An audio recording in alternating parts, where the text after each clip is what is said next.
A to the K. To the K. To the K. The Rapid Roundup is back, and we're coming at you with a special SmackDown and Raw edition of the show because, well, Revolution happened, and we already know what happened with Sting and the retirement and all that good stuff, so we'll just focus on WWE this week. Kicking off with SmackDown, Roman kicks off the show. He demands that the crowd acknowledge him, but he's not satisfied with their acknowledgement. He gives them 2 more chances and says he's leaving, but Heyman stops him and says they can't go because The Rock is here. After the commercial break, The Rock comes down. He runs down the Arizona crowd, reminding them that they're notorious crackheads. He says professional wrestling is cool once again. Professional wrestling is electrifying once again. Said they're sold out every week. Wrestling is cool again because of The Rock, because of Roman Reigns, and because of the bloodline. The Rock says he's heard Cody, and he heard that Cody wants to challenge The Rock, a one-on-one with the Great One. But The Rock says no. It ain't going to be one-on-one. They have a counter-offer. Cody and that walking clown emoji, Seth Rollins, night 1, the biggest match, tag team match in WWE history. If Cody and Seth win on night 1, no bloodline will be there for Cody's match with Roman on night 2. It'll just be one-on-one. If, however, The Rock and Roman get the win, then at Cody's and Roman's match on night 2, it'll be bloodline rules. Anything goes. Maybe The Rock will be on commentary. Maybe Jimmy will be the referee. Hell, maybe Solo will sing the national anthem. Absolutely popped at that one. Rock says, though, if Cody doesn't accept, well, what he needs to remember is The Rock is the most powerful man in WWE. He's on the board. No general manager can tell him what to do. The vice president who gives a shit, Triple H, can't tell him what to do. If you smell, but the Roman stops The Rock from doing his catchphrase, and he says, he tells The Rock he needs to acknowledge him. The fans are like, ooh. Yeah, The Rock actually does it. He acknowledges Roman Reigns as his tribal chief, and he says, if you smell, hands it over to Roman, and Roman says what the bloodline is cooking. Once again, though, they put the fingers in the air, except for The Rock, who shoots an L. And this time, Paul Heyman appears to notice. He kind of stares at The Rock, gives him a little bit of a look. So yeah, it's all... I can't bloody wait. There's some people kicking off at this, saying the first 40 minutes of the show dedicated to this promo and an Elimination Chamber recap. But, okay, right? It's the biggest story in all the wrestling going on right now. It's shaped up to be the biggest WrestleMania of all time. And it's going to be epic if The Rock does turn on Roman and, like, wipes the smile off his face after all this time. It will just be bloody legendary. Next, we move over to Tiffany Stratton. Ever impressive. Thank you for the like and share on Instagram the other day, Tiffy. But yeah, she basically says she takes on Naomi, and Tiffy gets the win. They are going hard with Tiffy, and she's absolutely a star, in the making. She's going to be huge. Naomi, though, hasn't had the best of returns, let's be honest. She's been featured in pretty much everything, but not getting any wins, not picking up any wins. So, yeah, interesting. I don't know if there's something more to that. Maybe a change in her character. Maybe, who knows, she'll join the Bloodline or something at some point. But, yeah, interesting, that's for sure. But Tiffy is absolutely killing it, and she has got a very bright future ahead. Next, Baylay teams with Dakota Kai to take on the Kabuki Warriors, but just as Baylay goes for the tag, Dakota Kai jumps off the apron. She has sided with Damage Control. Baylay is furious, goes after Dakota, but Damage Control get the better of her and beat her down in the ring.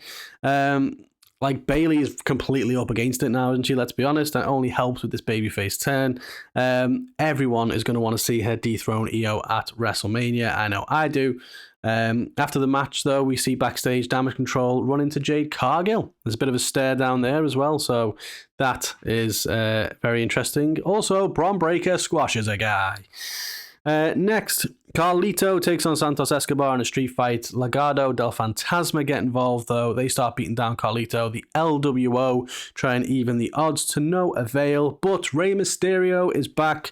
His music hits as he starts to hobble down the ring on crutches, and the heels start laughing at him, but suddenly he starts running and beats the crap out of them with the crutches. So, LWO get the upper hand. Carlito puts Escobar through a table, gets the win, and the LWO are victorious as Legado del Fantasma retreat. So, yeah, looks like we're heading for some kind of match here at WrestleMania. Could just be Rey Mysterio and Santos. Could be faction v faction. remains to be seen. But yeah, good stuff and nice to always have Ray back. LA Knight, he is backstage looking everywhere for AJ Styles. Nick Aldis, though, reveals he told AJ not to be here tonight. Knight says he's going to beat the crap out of him when he finds him. Aldis also speaks to the New Catch Republic and says he's got some news about the tag team titles. So who knows, perhaps they are splitting them up once again.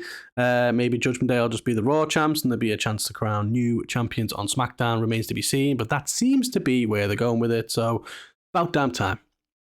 In the main event, Kevin Owens is on commentary as Randy Orton takes on Austin Theory. Earlier in the night, Orton caught Theory and Waller making fun of what happened to him at the Chamber. So, yeah, Waller graciously offered up Austin Theory to take him on. And, yeah, obviously Orton got the win and excellent RKO out of nowhere, which was brilliant. After the match, though, they start trying to beat down Orton. Kevin Owens comes in and makes a save. Hits Austin Theory with the stunner. Again, phenomenal sell from Theory. But yeah, look, say what you want about Austin Theory. People seem to shit on the guy. They hate him. He's not working, blah, blah, blah. I think Bischoff the other day was saying, oh, it's gimmick. Right?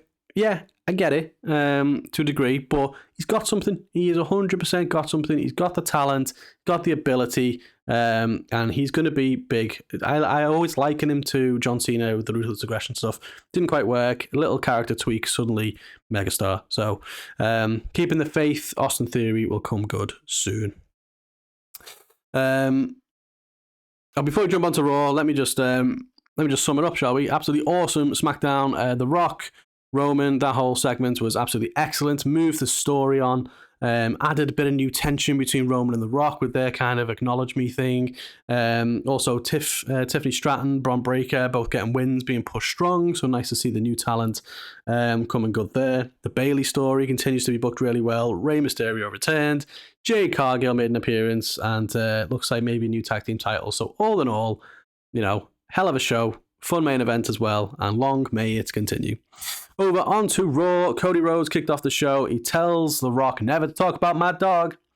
He said The Rock didn't accept his challenge for a one-on-one match. He acted like a politician, and he's proposed an entirely new challenge. He brings out Seth and says, look, Seth, I understand if you only want to focus solely on Drew McIntyre.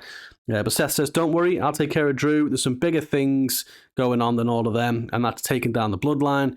That's the biggest thing they can possibly do. It's not just Cody's story, it's Seth's story as well. Him and Roman came in together. Now The Rock is in the bloodline, and they're this close to having them become completely unstoppable in terms of power. Then Seth calls The Rock Diarrhea Dwayne. Don't know where that came from. Felt almost suffering succotash, to be honest. I think someone was on Reddit or something. I saw someone make a comment saying diarrhea Maivia. Now that would have been better, but still, yeah, awful line, that one. But ultimately, though, Seth says he is cleared. He's going to be at SmackDown. He's going to confront the Bloodline. He says he's got Cody's back, but asks if Cody has his. Cody says he's going to be at SmackDown too, and they're going to stand across from The Rock and Roman Reigns, and they're going to give them the very clear and obvious answer around what's going to happen at WrestleMania. So, yeah, Cody and Seth, best friends, apparently. Let's see how long that lasts. We also got a few other things. Gunther defeated Dominic Mysterio, and Shayna Baszler and Zoe Starr got the win in a tag team match, and they've now entered shots by the looks of it against the Kabuki Warriors next week. Becky Lynch also took on Nia Jax, but Liv Morgan gets involved, causing the disqualification, and Becky is not pleased. But yeah, ultimately, Nia Jax knocks them both down, walks off in a big huff, steals a guy's hat, hits him with it, as you do. And yeah, backstage, Becky and Liv have a bit of an argument, and they are going to be facing off next week. So I'm very much looking forward to that match. No idea what the plan is for the women at WrestleMania at the moment. Obviously, we've got Rhea and Becky, but you've got the likes of Liv and Nia. They were still kind of floundering in there. You've still not got anything kind of agreed yet properly with Bianca Belair or Tiffany Stratton and that kind of thing. So yeah, maybe some multi-woman match, not too sure. Maybe crowning a new number one contender, but we will see. Adam Pearce also announces that Sami Zayn, Ricochet, Shinsuke Nakamura, Bronson Reed, JD McDonough, and Chad Gable will compete in a gauntlet match next week for a shot at Gunther's Intercontinental title at WrestleMania. Surely it has to be one of Sami Zayn and Chad Gable, right? Has to be. I personally really want it to be Gable. I love Sami, don't get me wrong. But Gable, he's earned it, man. He deserves it. But then, I don't know where that leaves Sammy at WrestleMania. Maybe does he go back and team up with Kevin Owens against Austin Theory and Grayson Waller? We will have to see. In the main event, or before the main event, some other stuff happened. Judgment Day got the win over Imperium. Sami Zayn defeated Ivar, but Ivar beat him up after the match. Oh no, he didn't. Bronson Reed beat him up after the match. So yeah, I guess that's maybe there's going to do something there, but he really wants to see Sami Zayn and Bronson Reed at WrestleMania, so not too sure where that goes. But main event, as I was saying, Drew McIntyre took on Jey Uso, and once again, Jimmy Uso shows up, distracts Jey, and that is enough to help Drew get the win. After the match, though, Jimmy starts beating down Jey, but Drew walks off. Obviously, he's not going to help him. He's a heel, isn't he? Seth Rollins, though, runs down, makes a save, but Drew hits him with a Claymore as he stands over him with the world title. Look, all the matches for WrestleMania are building up so well. It's going to be one of the best builds to Mania in a long, long time. Everything feels like it's on track. It doesn't feel overly played out. It doesn't feel like we've seen all these matches before, so it's getting me hyped. Awesome week next week. This week, next week as well is going to be pretty awesome. SmackDown. Got the Bloodline facing off with Cody and Seth. Boy, do I love Mania season. So that's another fun-filled rapid roundup. Just Raw and SmackDown this week. Catch our AEW Revolution reaction and review, where you can find out our thoughts on what happened there. But yeah, what do you think of Raw? What do you think of SmackDown? Let us know in the comments. We will catch you on the next one.